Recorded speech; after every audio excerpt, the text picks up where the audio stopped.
I was deep in a swamp I visit often, remote, overgrown, quiet.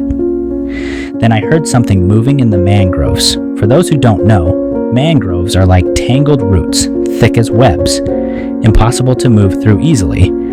I spotted someone stuck, wedged in the roots. As I got closer, I realized it was a woman, young, blonde, no gear, no bag, totally out of place. I stopped and said, "I'm not here to hurt you, just want to help." She didn't answer, but she stopped struggling. She wore a tight, form-fitting uniform. Not what you'd expect in this heat. She was really stuck. So I pulled out my knife, and she panicked. I paused, raised my hand slowly. Then I looked at her face, really looked. Her eyes were huge, bright blue with gold flecks shimmering inside. It pulled me in, like looking into a sky made of metal and light. I blinked out of it and mimed cutting the root. Then I placed the knife beside her hand, showed her the handle, the blade, how to hold it, backed up, lit a smoke. She flinched, then watched. Eventually, she picked up the knife, slow and careful. When I finished the smoke, I stood and reached out my hand. She looked up, and something changed. I felt it. Static, energy, like electricity buzzing around my body, but it wasn't painful. She smiled faintly, then handed me the knife. I showed her what I'd cut. She nodded.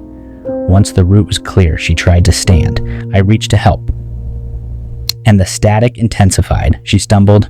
I noticed her leg wasn't right. I pointed one way. She pointed another. I asked with my hands, "Can I carry you?" She hesitated, then nodded. I picked her up. She weighed almost nothing. Her suit felt not like fabric, almost like skin. The charge pulsed again, soft but present. We moved through the animal trails. She pointed when we needed to turn. The more we walked, the more at ease she became. And strangely, so did I. We reached a clearing, wide, sandy, and empty. I'd never seen it before. She motioned to be set down, so I did. She pressed her hands together in thanks, then looked at me. Her eyes blinked differently, almost like a cat's. She placed her hands in the sand and nodded that I should back up. I stepped back. 10 yards. She looked to the sky. I followed.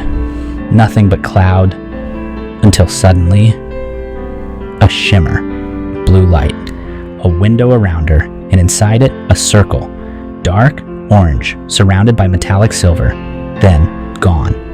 She was gone, no sound, no trace.